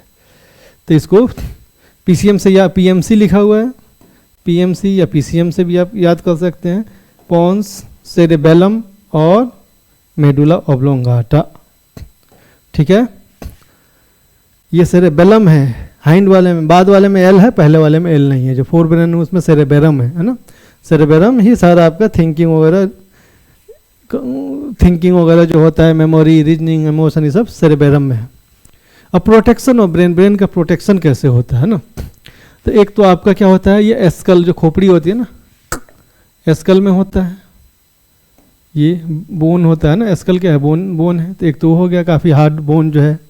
उसके नीचे जो है ना दो चीज़ें और होती है, एक मेनिंजेज होती है, 3 थिन जो है ना मेम्ब्रेन है। जैसे एक क्या है, एक यहाँ पे होगा, एक दूसरा होगा, एक तीसरा होगा, और इसके बीच में जो है ना फ्लूइड होता है, ठीक है ना। वो फ्लूइड को क्या बोलते हैं, CSF है ना, सेरेब्रो स्पाइनल फ्लूइड, ठीक है। तो एक तो एस्कल हो गया, तो क्या लिखा है, protection of brain enclose in cranium, skull को क्या बोलते हैं, ये जो cranium, right. Surrounded by meninges, 3 thin protective membrane, 3 protective membrane होता है, जैसे बताया इसके 1 2 और उसके तीसरा, दूसरे तीसरे के बीच में CSF होता है। Cushion by cerebrospinal CSF which absorb shocks, जो शॉक्स एब्जॉर्ब करता है, अचानक झटका जो भी हो तो शॉक्स को एब्जॉर्ब, ये फ्लूइड जो है ना, ये जितना ब्लू टाइप का दिख रहा है ये आपका फ्लूइड है, ठीक है, फ्लूइड बिटवीन द मेनिंजेज, ठीक है। और फिर ये स्पाइनल कॉर्ड है नीचे, यहाँ दिखा दिया, ठीक है। ये स्कल का है, स्कल है, ये ब्रेन है, बीच में फ्लूइड है, और ये मेनिंजेज है, 1 2 और एक ये, और बीच में ये फ्लूइड है, और ये मेनिंजेज है, ठीक है, और ये फ्लूइड है। वैसे protection of spinal cord, vertebral column जो है ना, ये जो है ना अब इसके आसपास जो है ना वर्टिब्रल कॉलम होता है, राइट, वो जो हड्डी रीढ़ की है। सराउंडेड बाय, इसमें भी मेनिंजेज होते हैं वैसे ही, 3 थिन प्रोटेक्टिव मेम्ब्रेन, और इसमें भी जो आपका वो CSF होता है जो कि शॉक्स एब्जॉर्ब करता है, ठीक है। इसका प्रोटेक्शन हो गया। अब हार्मोनल कोऑर्डिनेशन इन एनिमल्स, ये अभी तक तो नर्वस सिस्टम के बारे में हमने पढ़ा, अब ये हार्मोनल कोऑर्डिनेशन है, इसको इंडोक्राइन सिस्टम बोलते हैं, ठीक है। Network of glands that produces and secret hormones directly into the blood. अब नर्वस सिस्टम में क्या था, वो न्यूरॉन्स के थ्रू ट्रांसमिट होता है, तो न्यूरॉन्स जहाँ तक है नेटवर्क वहाँ तक इन्फॉर्मेशन जाएगा, लेकिन ये क्या है, डायरेक्टली ब्लड में वो हार्मोन सीक्रेट कर देता है, और ब्लड तो हर सेल तक जाता है पूरे बॉडी के, यानी कि ये हर सेल तक पहुँच सकता है, ठीक है। स्लो होता है लेकिन लॉन्ग लास्टिंग है, ठीक है। Hormones, chemical substance that act as messenger, ये केमिकल सब्सटेंस होता है जो कि मैसेंजर की तरह काम करता है, यानी मैसेज कैरी करता है ना। आपके ये बुक से लिया हुआ है, बुक में जो है कुछ ग्लैंड्स हैं आपके, जैसे pituitary gland, thyroid gland, adrenal gland, pancreas, testes and ovaries, और कौन सा हार्मोन रिलीज करता है, तो ग्रोथ हार्मोन, थायरॉक्सिन। इसके बारे में डिटेल में पढ़ना है, आइए डिटेल में पढ़ते हैं, है ना। हाँ, थोड़ा पोजीशन देख लीजिए। तो ये हाइपोथैलेमस जो है ना आपका, ये ब्रेन में है बेसिकली, एक थैलेमस भी होता है उसके, और एक पिनियल ग्लैंड, ये आपको नहीं पढ़ना है, पिनियल ग्लैंड और थैलेमस आपको नहीं पढ़ना है, ठीक है। पिट्यूटरी ग्लैंड ये है, थायराइड है, थाइमस आपको नहीं पढ़ना है, उतना नहीं दिया हुआ है, थायराइड ग्लैंड है, एड्रिनल है, पैंक्रियाज है, ओवरी है, टेस्टिज, ओवरी फीमेल में, टेस्टिज मेल में। चलिए, hypothalamus located in forebrain, act as a control centre and connects nervous system with endocrine system, ठीक है। कहाँ होता है, फोरब्रेन में होता है, कंट्रोल सेंटर की तरह काम करता है, नर्वस सिस्टम को कनेक्ट करता है एंडोक्राइन सिस्टम के साथ। क्या करता है ये, GHRS, growth hormone releasing hormone. क्या मतलब है कि ग्रोथ हार्मोन को रिलीज कराने वाला हार्मोन ये रिलीज करता है, यानी ग्रोथ हार्मोन की, जो ग्रोथ के लिए जो हार्मोन चाहिए वो हार्मोन ये रिलीज करवाता है किसी से, ठीक है, वो है। तो GHRS stimulate pituitary to release growth hormones. Growth hormones कौन रिलीज करता है, पिट्यूटरी ग्लैंड, पिट्यूटरी है ना तो पिट्यूटरी ग्लैंड को ये स्टिमुलेट करता है, ये जो GHRS रिलीज करता है ये जाके इसको स्टिमुलेट करता है, फिर ये GH यानी ग्रोथ हार्मोन्स रिलीज करता है। बॉडी टेम्परेचर को भी ये कंट्रोल करता है, और हंगर एंड थर्स्ट को, जो प्यास या भूख को, ये भी हाइपोथैलेमस ही को एक तरह से कंट्रोल करता है। पिट्यूटरी ग्लैंड क्या है, लोकेटेड जस्ट बिलो हाइपोथैलेमस, ये हाइपोथैलेमस के नीचे होता है, इसको मास्टर ग्लैंड कहते हैं। पिट्यूटरी ग्लैंड को मास्टर ग्लैंड कहते हैं, याद रखिए। As it controls the activities of many other endocrine glands, बहुत सारे दूसरे ग्लैंड्स की एक्टिविटी को ये कंट्रोल करता है, इसको इसलिए इसको मास्टर ग्लैंड कहते हैं। ये बहुत सारे हार्मोन रिलीज करता है, जिसमें से एक जो आपको पढ़ना है वो ग्रोथ हार्मोन है, GH। अब ग्रोथ हार्मोन बहुत ज़्यादा हो जाए तो गिगैंटिज्म, यानी कि बहुत लंबा चौड़ा खली जैसा कोई हो जाए ना, और अगर कम हो जाए तो ड्वार्फिज्म हो जाता है, ठीक है। उसके बाद आता है थायराइड ग्लैंड, इसके बारे में तो बहुत लोग जानते भी होंगे। लोकेटेड इन नेक बिलो लारिंग्स, जो वॉइस बॉक्स होता है ना उसके जस्ट नीचे, लारिंग्स के नीचे नेक में होता है, ठीक है। ये क्या करता है, थायरॉक्सिन हार्मोन रिलीज करता है। थायरॉक्सिन क्या करता है, रेगुलेट करता है carbohydrate, protein and fat metabolism को, ठीक है। तो थायरॉक्सिन जो है ये रिलीज कर, जो है क्या करता है, कार्बोहाइड्रेट, प्रोटीन और फैट मेटाबॉलिज्म को एक तरह से रेगुलेट करता है।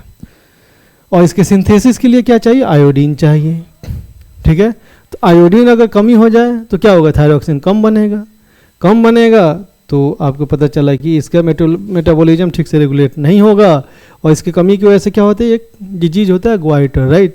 सिम्टम क्या है, स्वेलन नेक, गर्दन फूल जाए, मोटी हो जाए, जो है ना, घेरघा की बीमारी ग्वाइटर है ना, इसकी कमी से होता है। तो क्या करेंगे, सिम्टम्स क्या है कि नेक में स्वेलन हो जाएगी ना। तो इसके लिए क्या करेंगे भाई, आयोडीन का इंटेक बढ़ा दीजिए। उसके लिए आयोडाइज सॉल्ट आते हैं, है ना। तो आयोडाइज सॉल्ट खाइए, अपने डाइट में लीजिए, आपकी समस्या दूर हो जाएगी। Adrenal gland located on top of each kidney, kidney के ऊपर जो है ना, जैसे किडनी है आपका जो भी, तो इसके ऊपर ऐसे रहता है। तो इसके ऊपर जो है ना एड्रिनल ग्लैंड होता है। ये क्या है, एड्रिनालिन इमरजेंसी हार्मोन जो है ना ये रिलीज करता है। कौन सा, एड्रिनालिन, है ना। इसको फ्लाइट या फाइट हार्मोन, कोई इमरजेंसी वाली स्कैरी सिचुएशन है, सामने आपके कुछ कोबरा है, कोई टाइगर आ गया, आप क्या करेंगे, फ्लाइट या फाइट, है ना, भागेंगे या लड़ेंगे, है ना। तो वही आपका ये हार्मोन है। इंक्रीजेज हार्ट बीट, और जाहिर सी बात है ऐसे सिचुएशन में देखिएगा आपका हार्ट बीट बढ़ जाता है। More supply of oxygen to muscle, fight करने के लिए मसल को एनर्जी चाहिए, एनर्जी के लिए ऑक्सीजन चाहिए, तो ज़्यादा सप्लाई एनर्जी ऑक्सीजन को मसल को करना पड़ेगा। ज़्यादा ऑक्सीजन के लिए ज़्यादा तेज आपको सांस लेना पड़ेगा, है ना। तो वही हार्ट बीट भी बढ़ जाता है आपका, और जो है ऑक्सीजन सप्लाई मसल्स को बढ़ जाता है।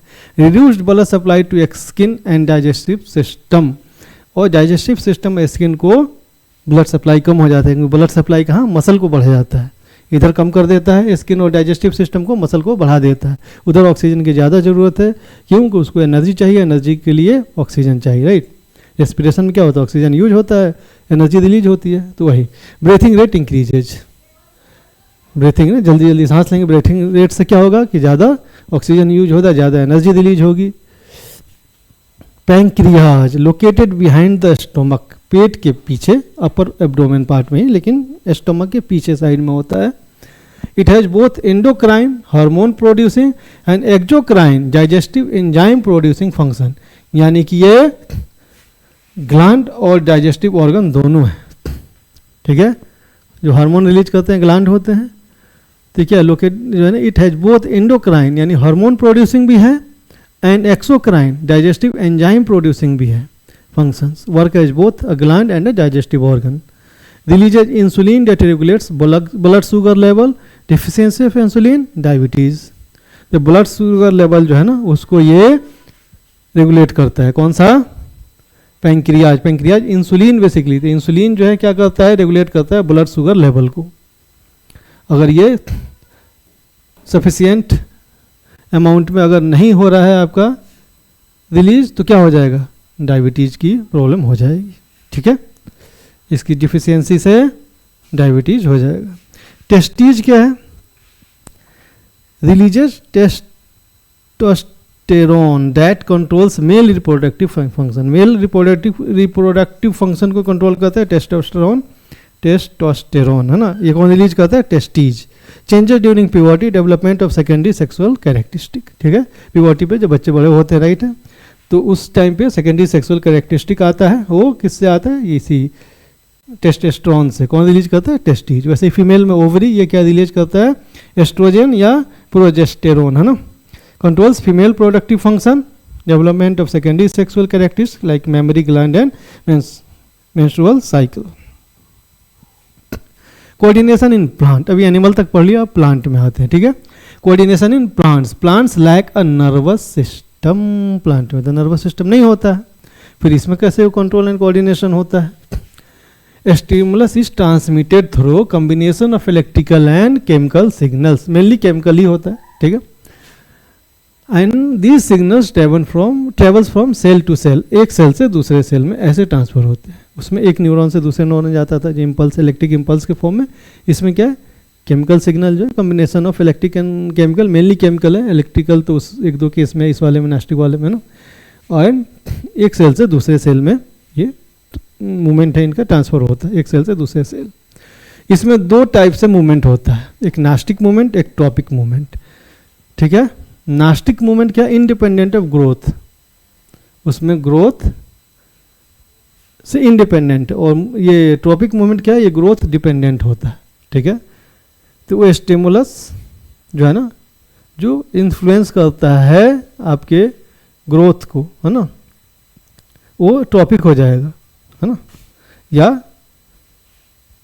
ग्रोथ जो है ना डिपेंडेंट जो मूवमेंट हो उसको हम ट्रॉपिक बोलेंगे, और जो ग्रोथ इंडिपेंडेंट हो उसको नास्टिक बोलेंगे। तो एग्जाम्पल, नास्टिक का एग्जाम्पल क्या है, जैसे आपने छुई मुई यानी लाजवंती का पौधा देखा होगा, उसको छू दीजिए वो सिकुड़ जाता है, उसको कोई मतलब नहीं कि स्टिमुलस का डायरेक्शन क्या है, किधर से छुआ गया है हमें, राइट। वो छूना ना, ठीक है, वो सिकुड़ जाता है, फोल्ड हो जाता है टच करने पे। उस मूवमेंट को नास्टिक मूवमेंट बोलते हैं, इंडिपेंडेंट ऑफ ग्रोथ, ग्रोथ से उसको मतलब नहीं है, वो टच बेस्ड है, ठीक है। और ट्रॉपिक मूवमेंट क्या है, ये जो है ना dependent on growth triggered by environmental stimuli, यानी जो स्टिमुलस है उससे ट्रिगर होता है और ये ग्रोथ इन्वॉल्व होता है कहीं ना कहीं इसमें, ठीक है। अब पौधा जैसे क्या है, पौधे का मूवमेंट क्या है, इधर उधर चल फिर के तो जाता नहीं है, चलो मूवी देख के आते हैं, वो ऐसे ही धीरे धीरे अपना बढ़ता रहता है। तो वही उसका मूवमेंट है जो ग्रोथ हो रहा है, राइट। ग्रोथ कैसे होगा, जो रूट पार्ट नीचे और शूट जो होता है ऊपर, शूट पार्ट जो है ऊपर होगा। तो एक तो यह है कि सीधा एक ऊपर जा रहा है, एक नीचे जा रहा है। तो एक तो ग्रेविटी के डायरेक्शन में जा रहा है, ग्रेविटी के अपोजिट जा रहा है। कुछ होता है जो सूरज के रोशनी के साइड या तो टुवर्ड्स सनलाइट या अवे फ्रॉम सनलाइट वो ग्रो करते हैं। तो वो क्या हो गया, वो लाइट डिपेंडेंट हो गया, यानी कि वो लाइट जो स्टिमुलाई है उससे इन्फ्लुएंस होकर उसका ग्रोथ हो रहा है। वो ग्रोथ क्या है, वही मूवमेंट है, राइट। तो वो मूवमेंट जो है वो ग्रोथ, एक तो ग्रोथ डिपेंडेंट है और दूसरा इन्फ्लुएंस्ड बाय स्टिमुलाई है कि कौन किस टाइप के स्टिमुलाई उस पर डिपेंड करता है। तो इसके बेसिस पे जो है ना ट्रॉपिक मूवमेंट को, जैसे फोटोट्रोपिज्म, ग्रोथ टुवर्ड्स और away from light, towards light है तो पॉजिटिव फोटोट्रोपिज्म है और अगर अवे है तो निगेटिव फोटोट्रोपिज्म है। वैसे जियोट्रोपिज्म, ग्रोथ टुवर्ड्स और away from gravity, towards gravity है तो पॉजिटिव, अवे है तो निगेटिव। हाइड्रोट्रोपिज्म, हाइड्रो नामी है, हाइड्रो जहाँ भी है पानी समझ लीजिएगा, ग्रोथ टुवर्ड्स वाटर या अवे फ्रॉम वाटर, टुवर्ड्स है तो पॉजिटिव, अवे है तो निगेटिव। केमो जहाँ भी आए तो केमिकल, केमोट्रोपिज्म, ग्रोथ टुवर्ड्स और away from chemical, towards chemical positive, away from chemical negative, ठीक है। तो ये आपके सिलेबस में पढ़ना है। तो मूवमेंट इन प्लांट क्या है, दो तरह का है, नास्टिक एंड ट्रॉपिक। नास्टिक जिसमें ग्रोथ इन्वॉल्व नहीं होता है। एक एग्जांपल जो आपके बड़े फेमस भी है और आपके बुक में भी है एनसीईआरटी में, वो क्या है, ये मिमोसा पुडिका यानी टच मी नॉट, छुई मुई का प्लांट, लाजवंती भी बोलते हैं हिंदी में उसे, ठीक है। तो ये क्या होता है, टच करने पे फोल्ड हो जाता है। ये नास्टिक मूवमेंट है, इसमें ग्रोथ से मतलब नहीं है, ये टच डिपेंडेंट है। ट्रॉपिक मूवमेंट इसमें ग्रोथ इन्वॉल्व होता है प्लस स्टिमुलाई से आपका इन्फ्लुएंस होता है। अब ये चार तरह का होता है फोटोट्रोपिज्म, मगर किस तरह के स्टिमुलाई के बेसिस पे है। जैसे इसमें स्टिमुलाई क्या है, लाइट है, इसमें ग्रेविटी है, इसमें वाटर है, इसमें केमिकल है। तो फोटोट्रोपिज्म, फोटो लाइट, जो लाइट डिपेंडेंट हो, ग्रोथ भी हो, उसमें ग्रोथ तो हो, और वो ग्रोथ कैसे हो, लाइट से इन्फ्लुएंस्ड हो, यानी उस स्टिमुलाई से इन्फ्लुएंस्ड है। तो अब या तो लाइट के टुवर्ड्स होगा तो पॉजिटिव, अवे होगा तो निगेटिव। तो टुवर्ड पॉजिटिव फोटोट्रोपिज्म या निगेटिव फोटोट्रोपिज्म। जियो मतलब ये ग्रेविटी से रिलेटेड है, इन्फ्लुएंस बाय ग्रेविटी है, इसमें जो ग्रोथ है वो इन्फ्लुएंस बाय ग्रेविटी है। तो टुवर्ड्स ग्रेविटी तो पॉजिटिव, अवे फ्रॉम ग्रेविटी से ऊपर जा रहा है तो ग्रेविटी से अवे जा रहा है तो निगेटिव जियोट्रोपिज्म है। नीचे जा रहा है टुवर्ड्स ग्रेविटी जा रहा है तो पॉजिटिव जियोट्रोपिज्म है। Hydrotropism influence again growth influence by stimuli, hydro water है ना। तो वाटर जो है या तो वो वाटर के तरफ, जैसे वाटर पता चले यहाँ पे आपने पौधा लगा दिया, इधर वाटर है, उसका रूट इधर मुड़ गया, तो towards water positive hydrotropism, away from water negative hydrotropism. केमोट्रोपिज्म, इसमें स्टिमुलाई आपका केमिकल है, तो ग्रोथ केमिकल से अगर ये इन्फ्लुएंस हो रहा है, जिधर जो है केमिकल है उसकी तरफ जा रहा है, तो क्या हो जाएगा, केमोट्रोपिज्म है। Towards chemical positive, away from chemical negative. यहाँ पे फोटो वोटो भी होना चाहिए। अच्छा, इसको समराइज कर दिया है। Phototropism, growth of plant part, पूरा प्लांट नहीं, कुछ पार्ट हो सके, शूट का अलग हो सकता है, रूट का अलग हो सकता है ना। तो प्लांट पार्ट टुवर्ड्स और अवे फ्रॉम लाइट, लाइट जहाँ आ जाए तो फोटो है, ठीक है। इसमें क्या होता है, positive phototropism, growth towards light, जैसे एस्टम या shoot bend towards light, light की तरफ मुड़ जाते हैं। निगेटिव फोटोट्रोपिज्म, ग्रोथ और away, growth away from light, root bend away from light, light से अलग मुड़ जाता है, तो ये निगेटिव हो जाएगा। वैसे geotropism, growth of plant, part of plant towards और अवे फ्रॉम ग्रेविटी, ग्रेविटी की तरफ या उससे अलग। पॉजिटिव क्या हो जाएगा, ग्रोथ टुवर्ड्स ग्रेविटी, जैसे रूट टुवर्ड्स ग्रेविटी है। निगेटिव जियोट्रोपिज्म क्या हो जाएगा, ग्रोथ अवे फ्रॉम ग्रेविटी, जैसे शूट्स अपवर्ड अगेंस्ट ग्रेविटी, यानी स्टेम वगैरह ऊपर जाता है, अवे होता है ग्रेविटी से। Hydrotropism, growth of plant part towards और अवे फ्रॉम वाटर, ये हाइड्रोट्रोपिज्म है। Positive hydrotropism, growth of root towards water, water की तरफ जो रूट होता है वो पॉजिटिव हाइड्रोट्रोपिज्म है। Negative hydrotropism, growth away from water, यानी पानी से अलग होता है। Chemotropism, growth of plant part towards और away from chemical. Positive chemotropism, growth of pollen towards ovule, pollen ovule की तरफ मुड़ जाता है, तो क्या होता है उसमें केमिकल होता है ना, इसलिए इसको केमोट्रोपिज्म बोलते हैं। Negative केमोट्रोपिज्म, growth away from chemical. अब ये होता है थिग्मोट्रोपिज्म, ये वाला क्या है, वो growth of plant part towards और अवे फ्रॉम टच। ये कौन सा टच है, वो वाला, जैसे climbing parts of plant, for example tendrils grow towards support and circle around it. जैसे वो क्लाइंबर होते हैं ना, जो किसी सपोर्ट से, जैसे कोई भी आप ग्रीन पीज वगैरह का, या फिर आप ये गोड वगैरह जो है ना, रिच गोड या जो भी लौकी तोरई जो भी इसका जो होता है, तो उसमें क्या होता है, आगे जो टेंड्रिल्स होते हैं ना, सून उनकी तरह जो है वो निकले रहते हैं, टीना वो जो है पतला, वो पता चला कोई सपोर्ट मिला, उसी में ऐसे ऐसे लिपट जाते हैं। तो वो क्या होता है, growth of plant parts towards और अवे फ्रॉम टच, ठीक है।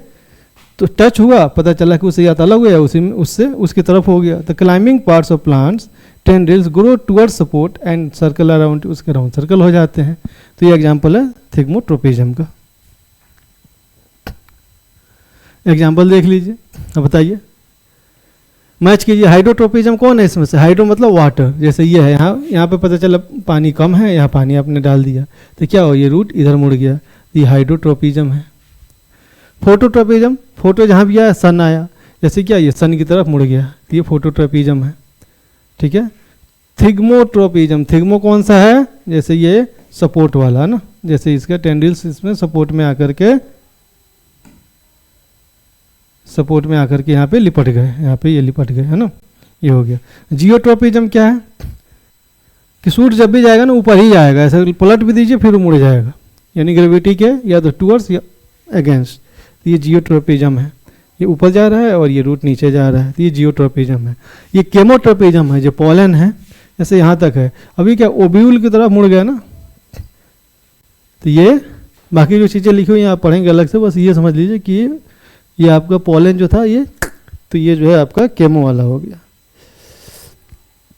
अब ट्रॉपिक मूवमेंट क्या होता है, ट्रॉपिक क्या है, ग्रोथ डिपेंडेंट वाला, तो ये क्या है, यूनिडायरेक्शनल होता है। Unidirectional response to stimulus, stimulus के रिस्पॉन्स में यूनिडायरेक्शनल होता है, या तो अगेंस्ट द ग्रेविटी जा रहा है, ऊपर जा रहा है तो ऊपर जा रहा है, नीचे जा रहा है तो नीचे जा रहा है, और इरिवर्सिबल होता है ना, ये नहीं कि बड़ा हो गया फिर छोटा हो जाए। ग्रोथ डिपेंडेंट होता है, परमानेंट एंड इरिवर्सिबल होता है, ठीक है। ग्रोथ डिपेंडेंट होता है, सबसे पहले ट्रॉपिक ग्रोथ डिपेंडेंट होता है, दूसरा परमानेंट एंड इरिवर्सिबल होता है। यूनिडायरेक्शनल रिस्पॉन्स टू स्टिमुलस होता है, स्लो होता है, फाउंड इन ऑल प्लांट्स होता है, स्लो होता है, धीरे धीरे ग्रोथ होती है प्लांट की। नास्टिक मूवमेंट क्या होता है, ये ग्रोथ इंडिपेंडेंट होता है, टेम्पोररी एंड रिवर्सिबल होता है, जैसे छुई में कुछ हुआ आपने सिकुड़ गया, अब ये थोड़ी सिकुड़े रहेगा, फिर थोड़ी देर बाद नॉर्मल हो जाता है, तो रिवर्सिबल होता है। फास्ट एंड क्विक होता है, ये नहीं कि आपने छुआ अभी और पता चला 2 साल बाद सिकुड़ रहा है ना, तो अभी जो है फाउंड इन फ्यू प्लांट्स, कुछ प्लांट्स में होते हैं. Non directional response to stimulus, इसका कोई डायरेक्शन से नहीं कि आपने किधर से छुआ है और किधर से फोल्ड होगा बस फोल्ड हो जाएगा. Plant hormones, plant shows chemical coordination through phyto hormones, यानी प्लांट हार्मोन्स, फाइटो हार्मोन्स को आप प्लांट हार्मोन्स बोल सकते हैं. ऑक्जिन्स, ठीक है, ऑक्जिन क्या होता है? Promote cell elongation, help in phototropism and geotropism. तो ये सेल एलोंगेशन में हेल्प करता है, ठीक है. तो जिधर से लाइट पड़ती है ना उसकी अपोजिट साइड चला जाता है, जो शैडो वाला पार्ट होता है, और उधर क्या करता है? सेल को एलोंगेट कर देता है. तो पता चलो लाइट की तरफ बेंड हो जाता है ना. जैसे इधर से लाइट आ रही है तो इधर चला आया, या इधर से लाइट आ रहा है इधर चला आया. अब इधर के एलोंगेट कर देगा तो ऐसे थोड़ा मुड़ जाएगा ना लाइट की तरफ. तो ये काम कौन करता है? ऑक्जिन करता है. उसके अलावा ये शायद सीड जर्मिनेशन में होता ही होता है, ठीक है. और वो फ्रूट और उसके डेवलपमेंट में भी करता है. जिब्रेलिन क्या है? Stimulate growth and stem, growth of stem and flower, flower और स्टेम के ग्रोथ को स्टिमुलेट करता है जिब्रेलिन्स. साइटोकाइनिन ये सेल डिवीजन में, ठीक है. और ये एबीआई यानी एब्सिसिक एसिड क्या करता है? इनहिबिट्स ग्रोथ, ग्रोथ को इनहिबिट कर देता है. Cause wilting, controls closure of stomata, ठीक है. तो एब्सिसिक एसिड एबीए ये ग्रोथ इनहिबिट करता है, ठीक है. साइटोकाइनिन, साइटोकाइनिन किस में होता है? ये भी आ जाता है प्लांट में, एनिमल में, प्लांट में होता है, ठीक है. सेल डिवीजन में आपको हेल्प करता है. ऑक्सिन सेल एलोंगेशन में किस पार्ट में? लाइट के अपोजिट पार्ट, शेडेड पार्ट में जाता है. अब आइए यहाँ से आप क्वेश्चन स्टार्ट करते हैं. The plant hormone which concentration stimulate the cells to grow longer on the side of shoot which is away from light. अभी बताया ऑक्सिन है ना, अवे फ्रॉम लाइट होता है, उधर वो कंसंट्रेट हो जाता है और सेल एलोंगेशन का काम करता है, जिससे आपका फोटोट्रोपिज्म भी होता है.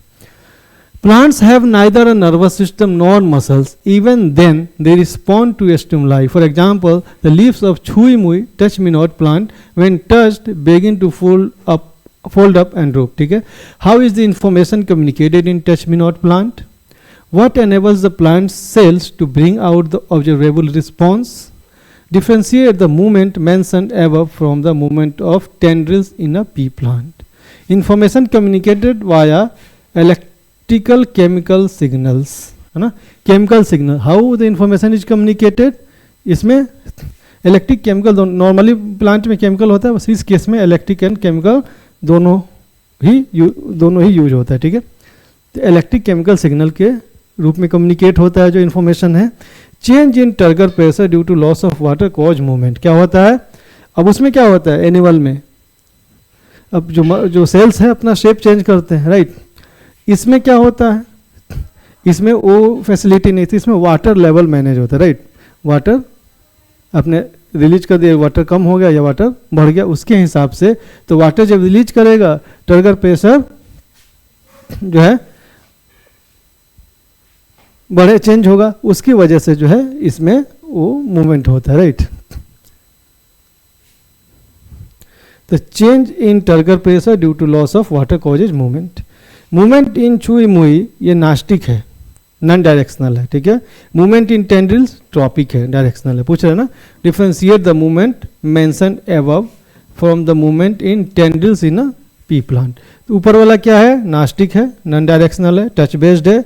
नीचे वाला क्या है? ये ट्रॉपिक है. कौन सा? थिग्मोट्रोपिज्म है ना. टेंड्रिल्स जो सपोर्ट के अराउंड वो अपना को ऐसे रिंग कर लेता है. तो हो गया तीनों. How is information communicated? Communicated by electric chemical signal, ठीक है. Change in turgor pressure. What enables plant cells to bring out the observable response. वो कैसे रिस्पॉन्स जो है विजिबल रिस्पॉन्स कैसे ब्रिंग आउट करता है? तो टर्गर प्रेशर की वजह से due to loss of water, ठीक है. अब मूवमेंट इन छुई मुई नास्टिक है, और जो ग्रीन पीज में होता है जो टेंड्रिल्स का वो ट्रॉपिक है, थिग्मोट्रॉपिक, ठीक है. चलिए, what is meant bye receptor in human body? Name any 4 types of receptors with their location. Receptor से आप क्या समझते हैं भैया? ठीक है, 4 तरह के रिसेप्टर बताइए और कहाँ लोकेटेड है वो भी बताना है. रिसेप्टर्स आर सेंस ऑर्गन्स और sensory cells that detect stimuli such as light, sound, touch, smell, taste etc., and convert them into electric signal, nerve impulses and send them to CNS for response. ठीक है, ये receptor का काम हो गया. 4 receptor, photo receptor आई में होता है, फोनो रिसेप्टर ईयर में होता है, ओल्फैक्टरी नोज में होता है, गस्टेटरी टंग में होता है, या फिर आप थर्मो रिसेप्टर स्किन में लिख सकते हैं.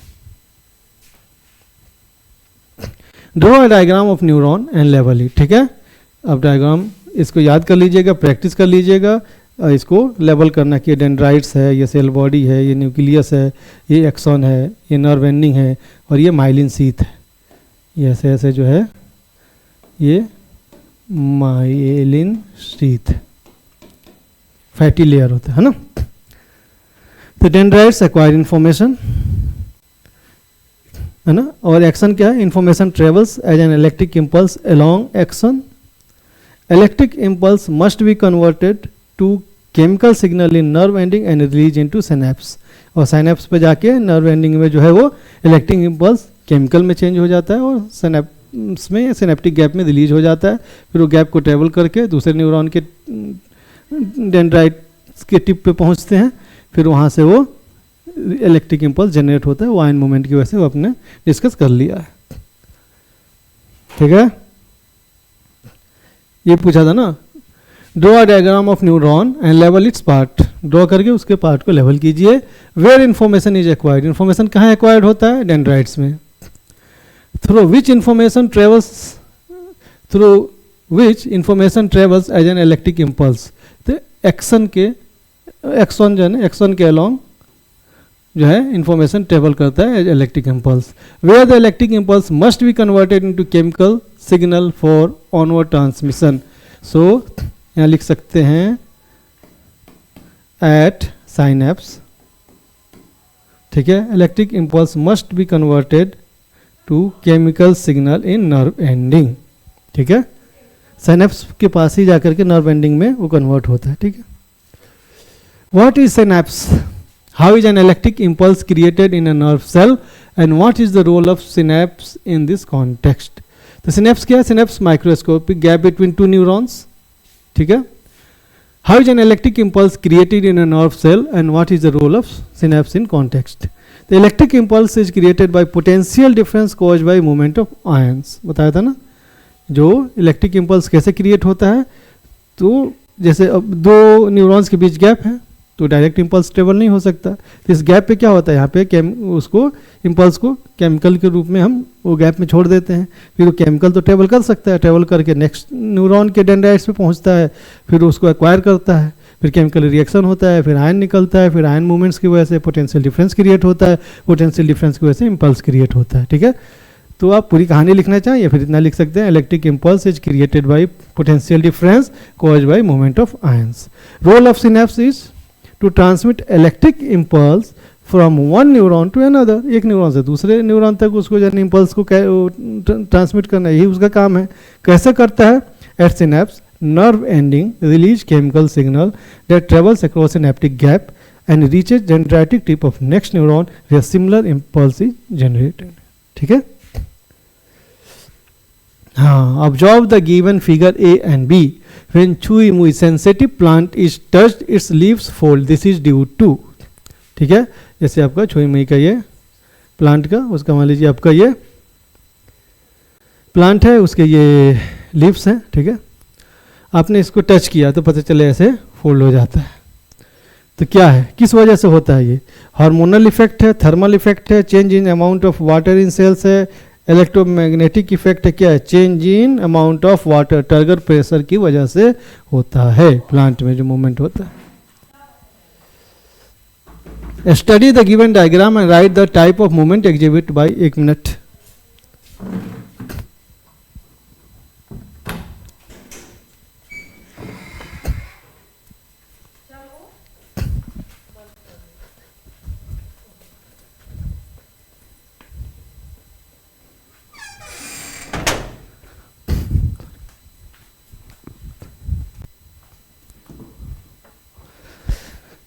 सॉरी, तो क्या था, study the given diagram and write the type of movement exhibited by root and shoot. Root क्या है, ये है, शूट क्या है, ये. ठीक है, ये क्या है, ये ऐसे गिर गया फिर भी ऊपर की तरफ जा रहा है, अगेंस्ट द ग्रेविटी या टूवर्ड्स द ग्रेविटी। तो क्या है ये, mention the stimulus in each case, ठीक है। In the given diagram the movement exhibited is an example of geotropism, ठीक है, वेयर स्टिमुलाई इज ग्रेविटी। ये क्या है, जियोट्रोपिज्म का एग्जाम्पल है और इसमें स्टिमुलाई क्या है, ग्रेविटी है। स्टिमुलस भी बताना है ना कौन सा स्टिमुलस है। Root is moving towards gravity and it is an example of positive geotropism, and shoot is moving away from gravity and it is an example of negative geotropism, ठीक है। डायग्राम देखना है, टाइप ऑफ मूवमेंट बताना है। तो क्या geotropism है, एक जो है अगेंस्ट द ग्रेविटी, एक अगेंस्ट द ग्रेविटी, एक टुवर्ड्स द ग्रेविटी जा रहा है। जो भी करके सीधा हो जाए ना वो जियो का एग्जाम्पल, जियोट्रोपिज्म का। जो लाइट से वो फोटो है, जो प्लान जो वाटर से इन्फ्लुएंस होता है हाइड्रो है, जो केमिकल से वो केमो है। Question, explain how the brain and spinal cord are protected from shocks and injuries.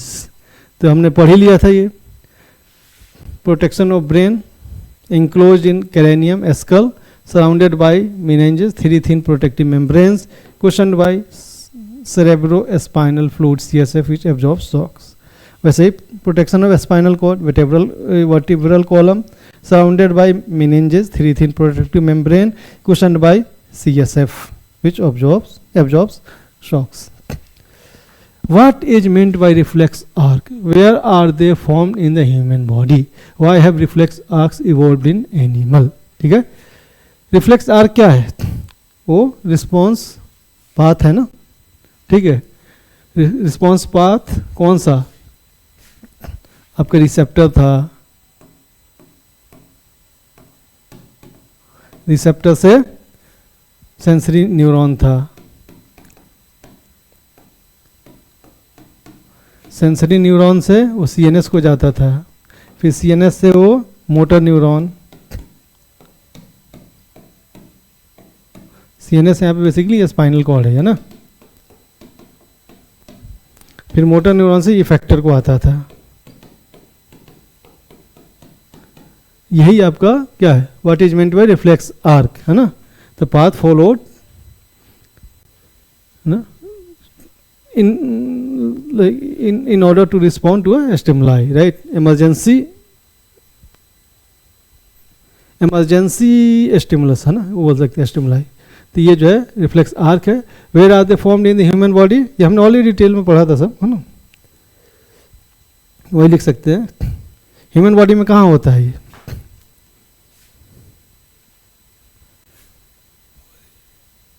कहाँ गया,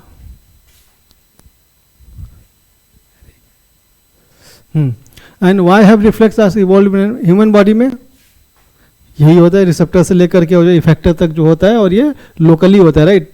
ब्रेन को डायरेक्टली इन्वॉल्व नहीं करते हैं, क्यों, क्योंकि क्विक डिसीजन के लिए। क्यों इवॉल्व हुआ ये, क्योंकि sending signal to brain and then getting the instruction and then effector executing the instruction, it takes time, ठीक है। In emergency cases it is not sufficient, so in animals have evolved a quick and fast response to a reflex, right? And this is क्या है कि information is not sent to the brain but to the nearest CNS point, ठीक है।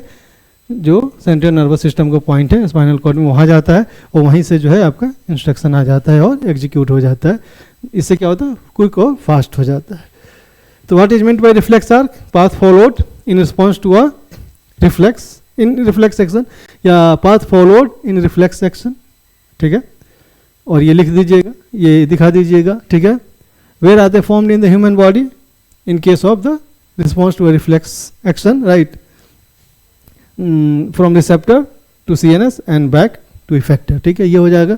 Why have reflex arcs evolved in animal, for quick and fast response, because sending signal to brain and then instruction coming from brain to effector and then execution is happening, it takes time. So for quick and fast response, this reflex arc is evolved in animals.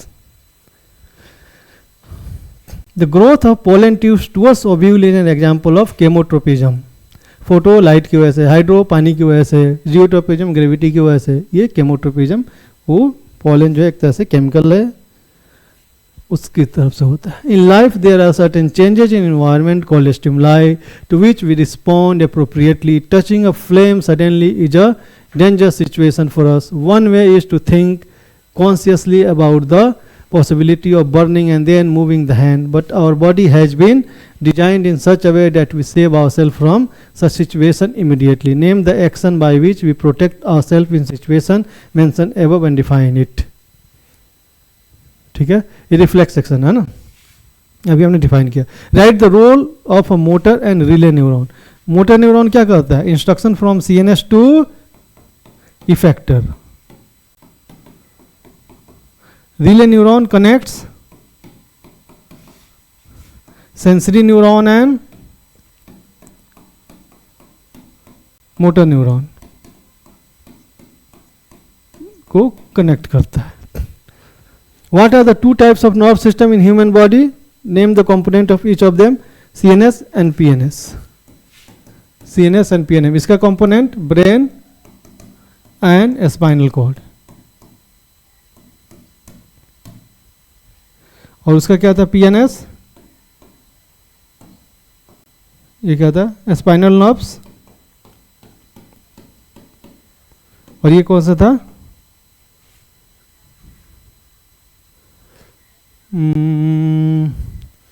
जो brain से निकलने वाली nerves को क्या बोलते हैं? हमने देखा था ना लास्ट में, शुरू में ही.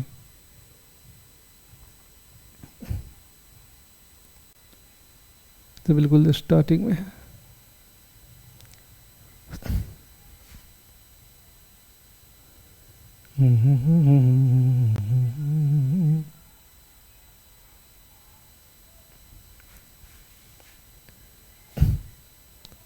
फिर उतना ही बैक जाना पड़ेगा.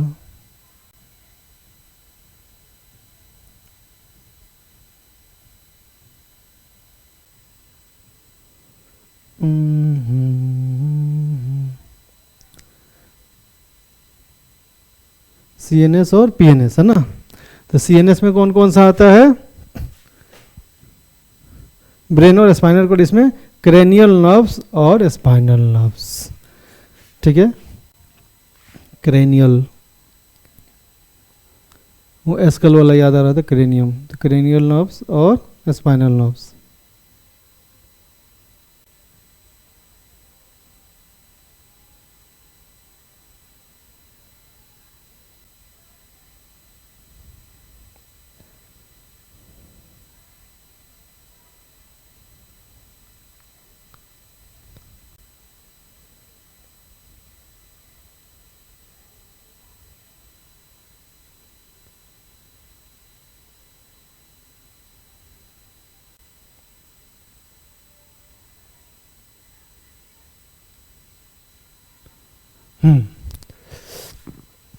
तो क्या है? What are the two types of nervous system? CNS and PNS. CNS में ब्रेन स्पाइनल कॉर्ड, उसमें cranial and nerves and cranial nerves and spinal nerves,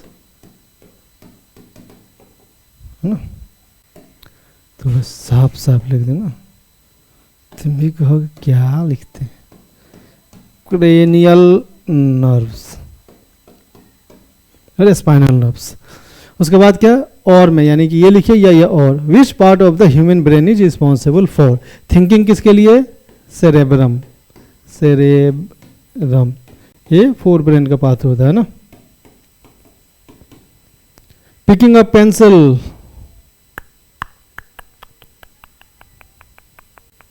cerebellum है ना.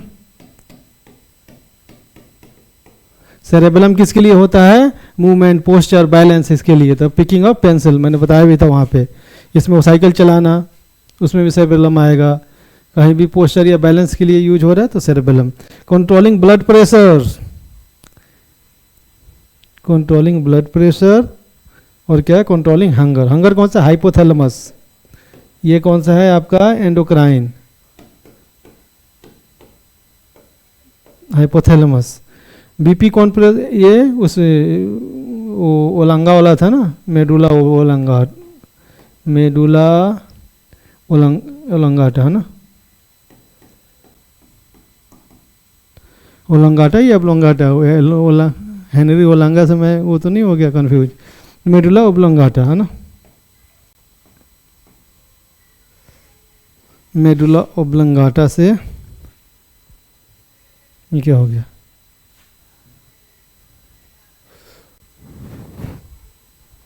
लो भैया गड़बड़ हो गया था।